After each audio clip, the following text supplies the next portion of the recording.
If you're just joining us, we are inside of the Detecting Web Shells room that is inside of the Web Security Monitoring module of the SOC Level 1 pathway of TryHackMe. And up until this point, we've just gone for an overview of the web shells, what they are and how they work. And this is a part of the SOC Level 1 pathway, or the SOC Level 1 playlist, I should say, on this channel. So if you want to see the video that was uploaded prior to the one that you're watching right now, because this might be a separate segment, right? So if you're watching this as the segmented version, there was a video that covered these introduction and web shell overviews. If you're watching this as the full upload where I've gone and recorded the whole thing, then you've already seen these different sections and you can find them in the timestamp in the description below. So what we're talking about right now is the anatomy of a web shell. And it's basically what makes a web shell, right? So what makes a web shell do what it does and how it actually works. So this is a little bit nerdy and it's a little bit technical, so bear with me. If you've never seen functions like this, then this will definitely be brand new to you, so it might be a little bit intimidating, but just bear with me. You don't need to know source code for this. You just need to kind of understand what it is that you're looking for and how these web shells actually work, right? So there are legitimate functions that we are trying to abuse, or a web shell abuses. So the web shell relies on the abuse of these legitimate functions within programs. And there are things known as system execution functions in PHP. PHP is a scripting language that's used for web development, okay? So it's common. You will see PHP files or PHP sections of a web page that are just common. They run because they are there to help the web page gain more functionality. So these types of functions could be shell execution, or the system function, or the pass-through function. And these can all be abused to gain command execution on that web server. So if we look at it under the hood, right? If we look at kind of the behind the scenes of the source code, this is the simple web shell that we're going to see right here, right? So this is the web shell itself. Very, very simple code here.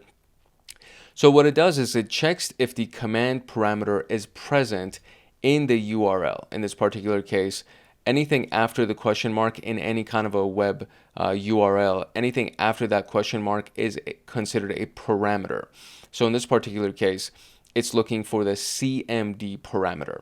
And then the CMD is the parameter, the equal sign is the operator, and then the who am I is the value of the CMD parameter, right? So this is a combination right here of the parameter and its value, or we can also call it the key and its value, key value pairs or parameter value pairs. So it'll first check to see if the command parameter is present in the URL. If it is, it stores the user's supplied command in the variable CMD. Then it executes the command using shell execute, which is what? It's one of our legitimate system functions. Then it displays the output and then the HTML of the user interface, command to execute, and then the output itself. So that's basically it, right? So this is what we see right here that's actually being run. So if we were to kind of zoom in on this a little bit, first it says if it is set, right? So if the command parameter exists, then you take this variable, this value, and you store it inside of this variable right here. And then the output of this is going to be stored inside of the output variable. So we take the command and we use shell execute as the function and we execute that command, and then we will echo that output onto the screen. And that's it. That's basically the contents of the script itself. And then this is what you see right here, right? So in this case, the command parameter is set because it's inside of the URL. The value of the command parameter is the who am I command, right? So this is actually a terminal command that we would run.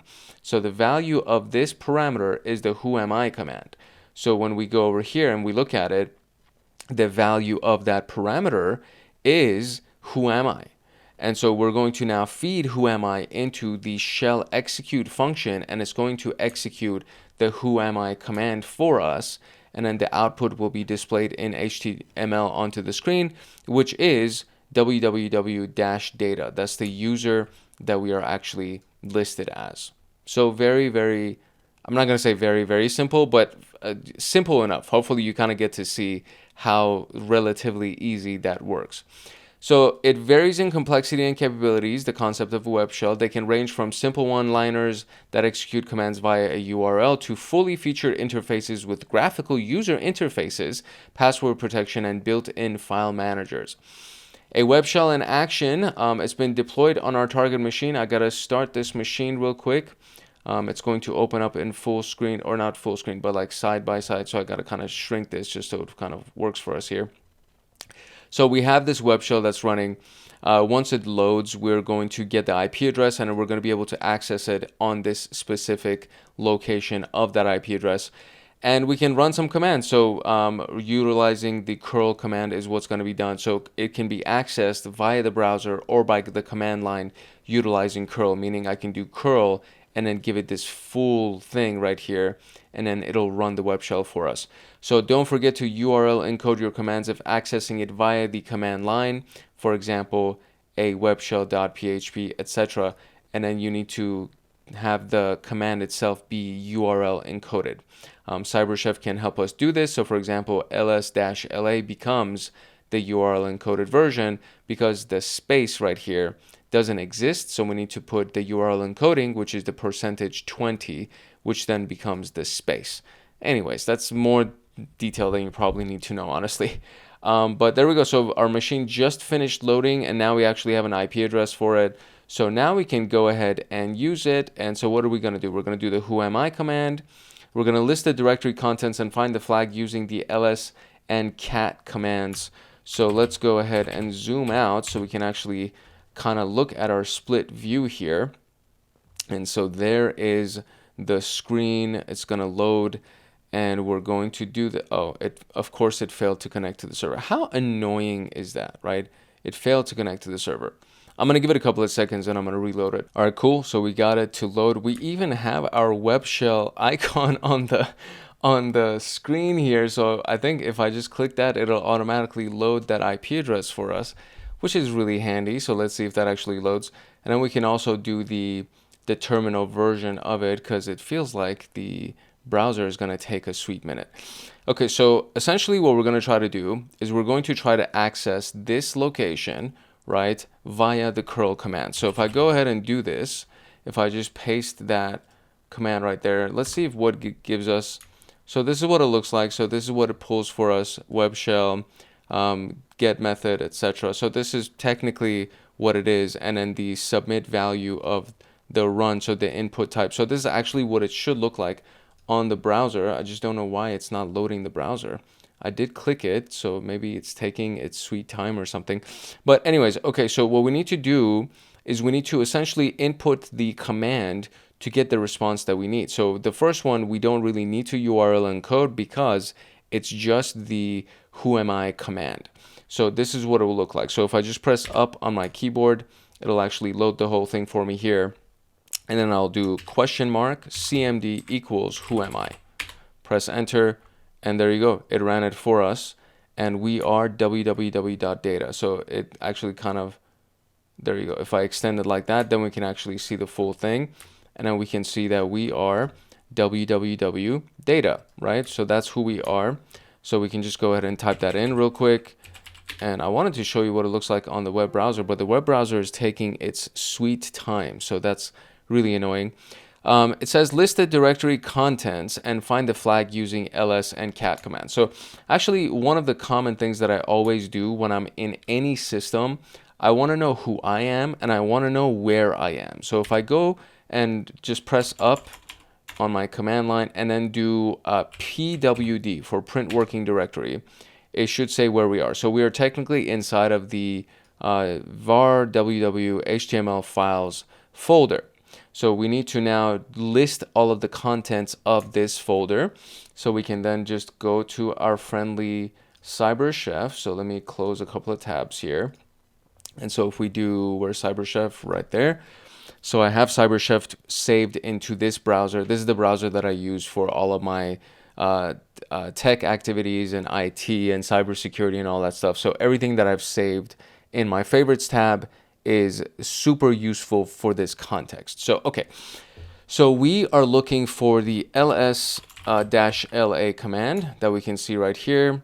And I mean, they already gave it to us, but we can technically just kind of do this anyways. So if we do encode on the functions on the left side here, we're going to drag URL encode, and then it turns it into that for us, which we already had previously anyways, but we're going to do it like that just so you can see what it would look like on the what am I doing? CyberChef, like if we were actually going to do the CyberChef version of it. So technically, I could get away with just doing this. I could just do ls and it'll list the things for me. And so there's the flag txt file. I don't need to do lsla, but if I did lsla, so if I did that, it would just be this, right? So it would be ls, and then it's the, I think the copy is not working. So ls20 and then -la. And we do that, and now it shows us everything, but it's literally the same two files. But now what it's doing is also showing us the owners of the files and then the permissions of those files. So we can actually read the contents of the flag.txt file because it says that anybody can read it. So now I will do this. I will go right here and I'll do a similar command, right? So I need to do read, which is basically using the cat command. Concatenation is what that stands for. So we are going to concatenate, but we need to also put another space, which is the %20, and then we need to give it the name of the file, which is flag.txt. And there it is. So there's the contents of the flag.txt file. It's now read onto our screen for us. So that is the answer to that question. And there you go, just like that. If we could freaking load this here, it would be great. I don't know why the browser, it's still loading. Like, it's taking so long to load. Let's see if we can do it with the browser version. I would very much want to do it for you in the browser version as well, just so you can kind of see what it looks like as a web shell, right? So if I go here, paste, go. Okay, there you go. So this is the web shell, right? This is what we saw when we ran that terminal. So if I bring this back up here, and if we just do the terminal pull for the web shell page, just like that, we actually get to see the HTML code, right? So we see simple web shell, and then we have it right here, web shell, and then in H3, the H3 tag is the headline tag, right? The bold thing that you see right here. So simple web shell, the title of the page is web shell. So if we go up here, we can see that the title of the page on that tab says web shell.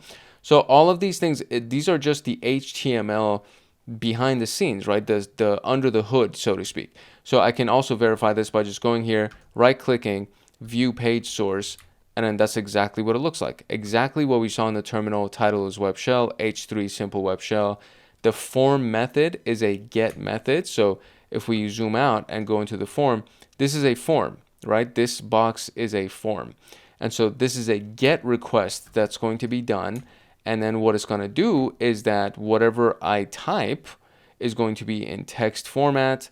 The name of it is going to be a command, and the style, whatever, doesn't matter. Placeholder is enter command, which is what we can also see. Let's kind of go back here. Enter command is the placeholder inside of that. And then we have submit, right? The input type being the submit button. And then the value of the input type is run. So this is just HTML, right? Nothing complicated. But this is what our web shell is made of, right? So now, instead of me doing what I did inside of that terminal, I could technically do it inside of my browser here, right here. I could literally do $cmd equals ls. I could just do that, press enter, and it should load it here. There you go. It's actually running it, right?